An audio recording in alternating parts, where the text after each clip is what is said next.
About 10 days after 9/11, I went through the Pentagon and I saw Secretary Rumsfeld and Deputy Secretary Wolfowitz. I went downstairs just to say hello to some of the people on the Joint Staff who used to work for me, and one of the generals called me and he said, "Sir, you got to come in and talk to me a second." I said, "Well, you're too busy." He said, No.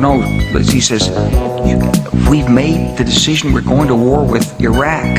This was on or about the 20th of September. I said, "We're going to war with Iraq. Why?" He said, "I don't know." He said, "I guess they don't know what else to do."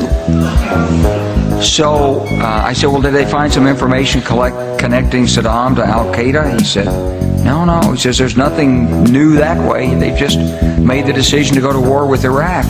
He said, "I guess it's like we don't know what to do about terrorists, but we've got a good military and we can take down governments." And he said, "I guess if the only tool you have is a hammer, every problem has to look like a nail."